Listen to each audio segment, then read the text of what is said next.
and will beat you up. That's right, just because it's not venomous doesn't mean it can't knock you on your ass, and Australia's most iconic marsupial can do just that. Because they are way bigger than you think they are. With our biggest species of roo coming in at a ridiculous 2.8 metres in length, and with the iconic hop, they've got a vertical jump of 3 metres.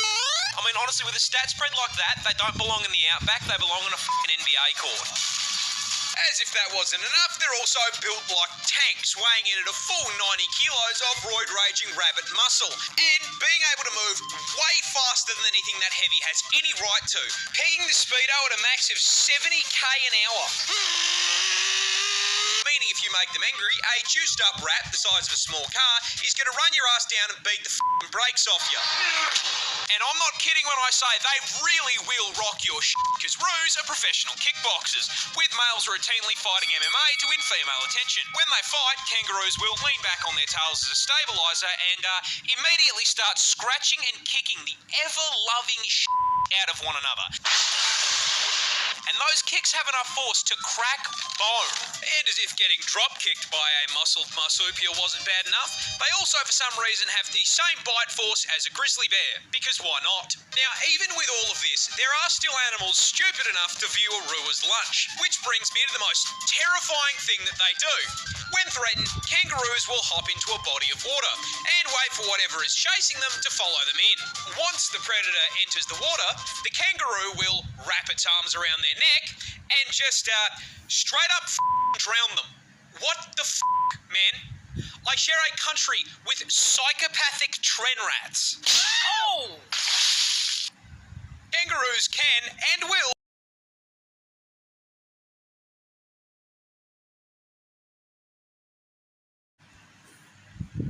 This pigeon saved an entire army battalion. Heroes never die. Introducing our protagonist, Cher Ami, a carrier pigeon who was in the employ of the US Army Signal Corps during World War I. You see, back in the oldie times, radio technology was good at dog shit, so carrier pigeons were still the meta for DMing the homies memes over distance.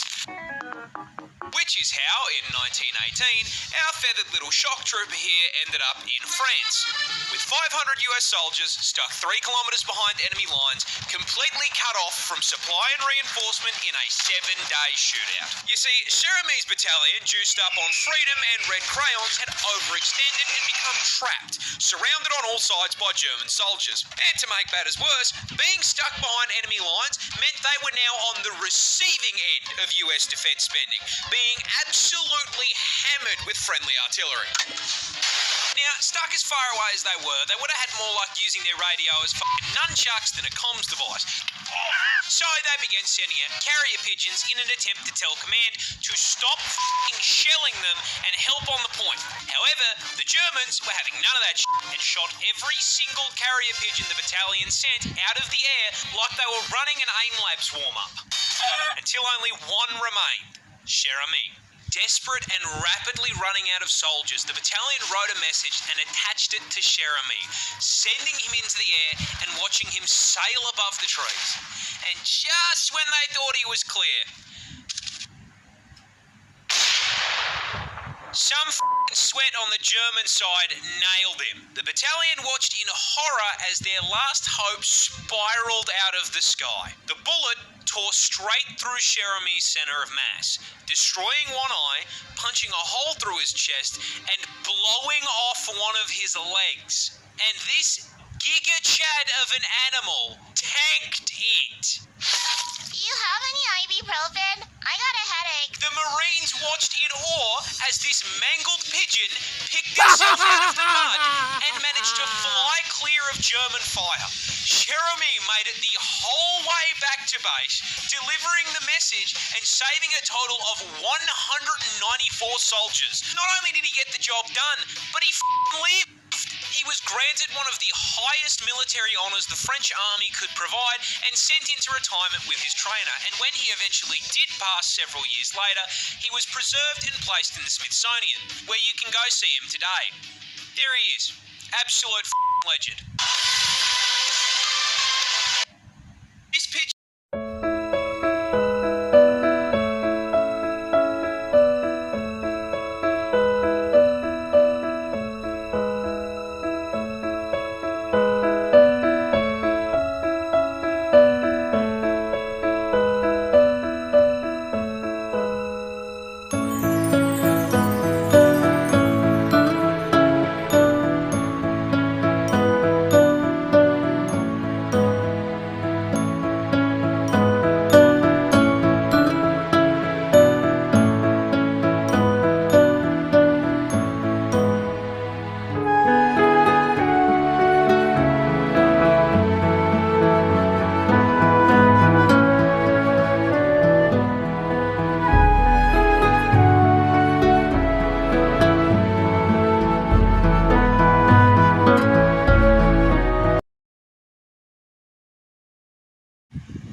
that forgot to go extinct. I am dead serious, and I cannot think of a croc species to better make my point than the saltwater crocodile, a species native to the land down under, and shocking absolutely no one, yes, it can and will eat you. You see, keeping on theme with the whole forgetting to go extinct thing, the salty stat spread just feels like something that should have been patched out with the rest of Jurassic Park, starting with their ridiculous size. You see, salties are the largest reptile on the planet, coming in at a total of 6 meters long with a maximum weight of 1,100 kilos, which makes this murder lizard genuinely longer than my car. And the up part is that despite being longer than my ute, they are for some reason absolute masters of stealth. You see, crocs are ambush predators, which is a scientific way of saying they are dirty campers. You see, they've got 2 raised eyes that sit on the top of their heads, which means they can submerge their Ford Falcon-sized frame basically entirely under the water without sacrificing the ability to spot whatever they are looking to turn into a Happy Meal. And from your perspective as the Happy Meal, they are really difficult to see, which makes it very easy to walk just a little too close and, get bitten in half by that hydraulic press they call a mouth. That's what I love. Nestle Crunch. That's right, just like any good camper, these scaly arseholes are packing a one-shot in the form of one of the highest bite forces of any animal on the planet, having been recorded at putting out a maximum of 3,700 psi of force through their jaws. To put that into context, your skull will crack at 1,100 psi, so a croc would pop your head like a watermelon. And if you don't immediately get folded by the first bite, those jaws will latch onto you as the croc begins a death roll, spinning its ton of body weight like a washing machine until whatever part of you it has decided to eat snaps off and is added to its protein goals. But the best thing about the crocodile is their build is so good. They have genuinely been around with very little evolutionary change for 65 million years, which means I grew up watching Steve Irwin wrestle dinosaurs for fun. Rest in peace, you absolute legend. Crocodiles are just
who wins, 100 men or 1 gorilla?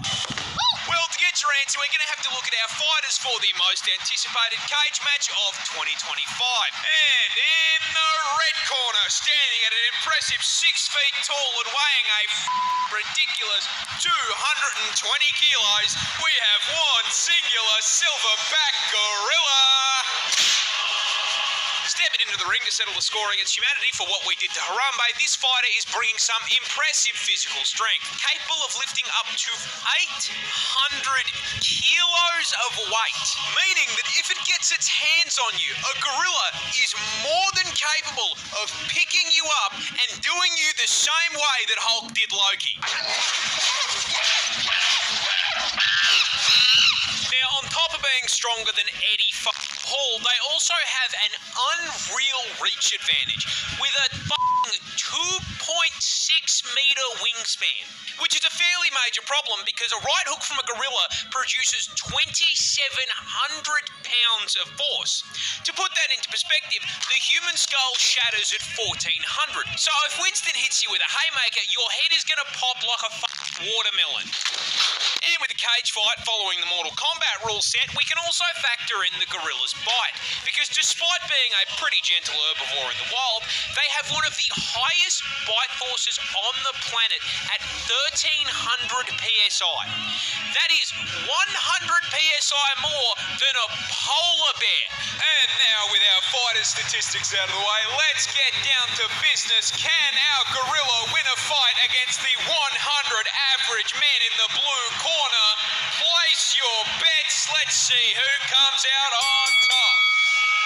Yeah, look, I'm going to keep it real with you. Even with those stats, Winston here is getting bodied. I'm sorry, he's going back to the spawn room. Do not pass go.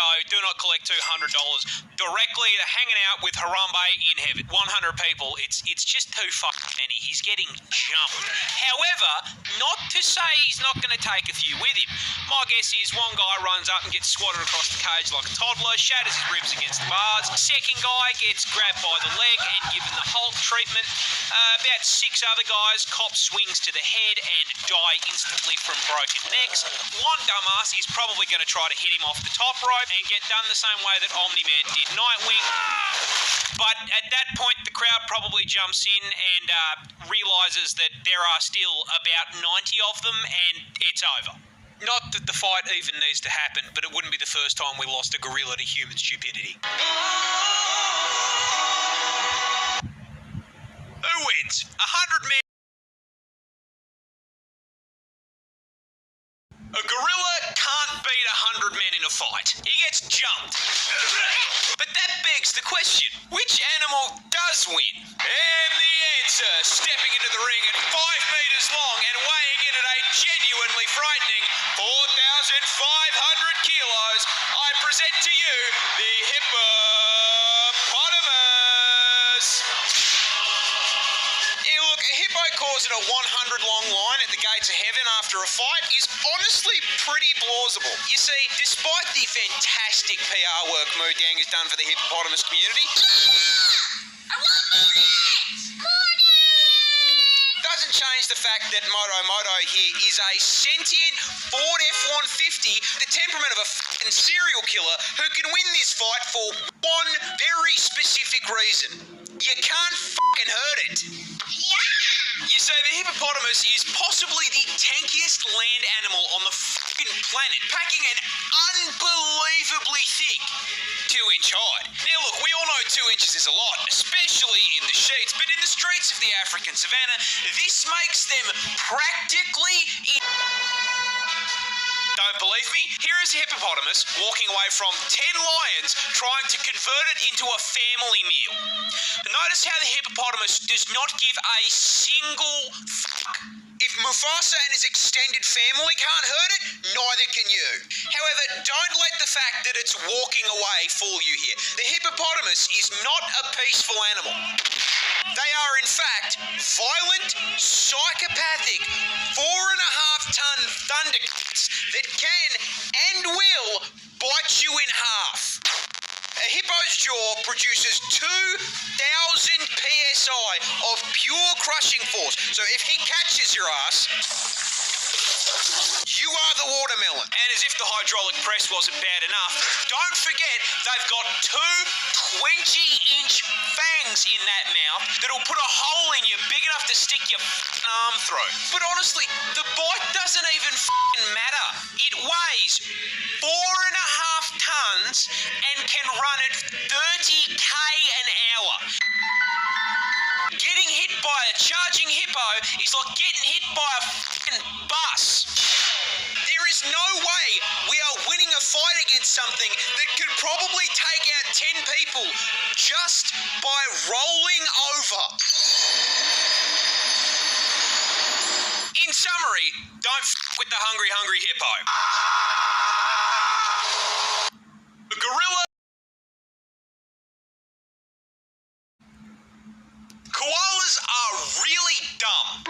In fact, Australia's fuzzy icon is probably the dumbest thing on the planet. And that stupidity starts with their diet, because of all the things they could have chosen to eat, they chose to eat nothing but straight up poison.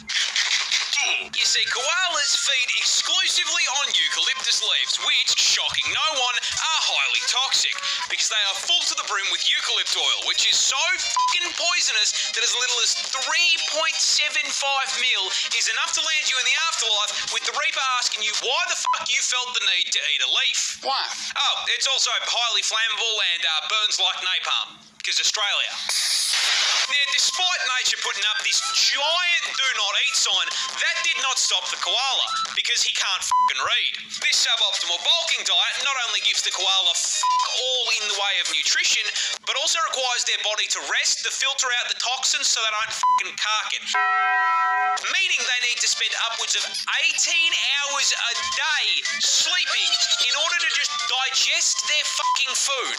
These dumbasses spend most of their life in a food coma. That is, however, if they even get to the food to begin with, because they are so mind-numbingly brain dead that they will not recognise a eucalyptus leaf as food unless it is on the branch. I could give this dumbass a lifetime supply of food, and if it wasn't on a stick, he would starve to death. It should come as no surprise to you at this point that the koala has such an esky temperature IQ that they literally have a smooth brain. The thoughts slide right off of this dumb cunt. I love him.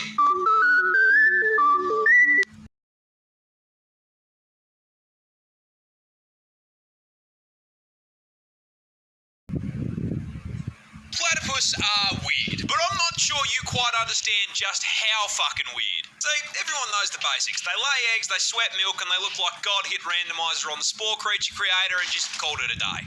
But you see, mate, that's barely even scratching the surface of weird platypus features. First up, as is the qualifier for any Australian animal, did you know they're venomous? No, I'm not fucking with you, you heard me correctly.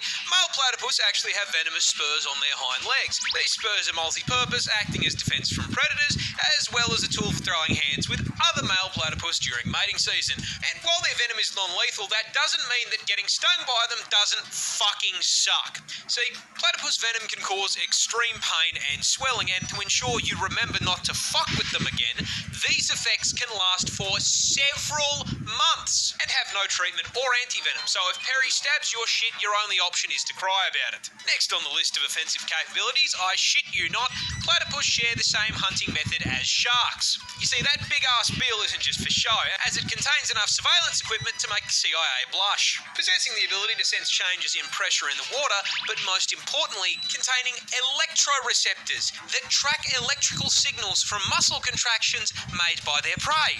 Meaning that when whatever they're chasing starts quaking in fear, they know about it. And last but not least, as if those things weren't already unbelievable, we recently discovered something new. Platypus are fucking biofluorescent. They glow. If you hit these things with a black light, they go bright fucking green. And the best part of that is, we have no clue why they do it.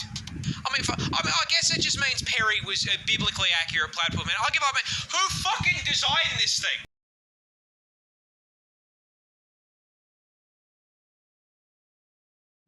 This seal is such a menace that he routinely gets the cops called on him.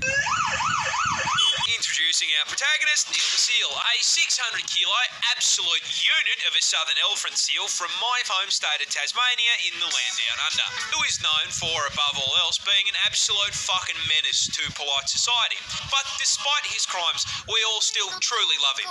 But what are his crimes? Well, see, he seems to just fucking hate traffic cones and road safety in general, has regularly been caught trespassing, and then once he has been caught trespassing, belligerently screaming at locals because they won't give him his fucking fish, and has been known to just block roads by plopping his fat ass down directly in the middle of them. However, hands down, the funniest shit he has ever done was just straight stopping this random lady from going to work. I shit you not.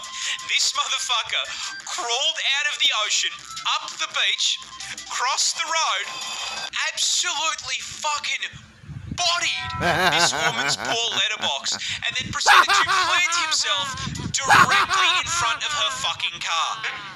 She was then unable to go to work because this half-ton beefcake was camping her driveway for so damn long. Local news had time to drive out to her house and cover the fucking story. Now, this is a lot of menace for a single seal to cause, but the funniest part of this is, old mate isn't even fully grown. He's like 5 years old. If you think he can fuck things up now, wait until he's nearly 2 solid-ass tons of blubber and takes issue with the wall of your house. I do not think that seal damage is covered on my fucking insurance plan, dude.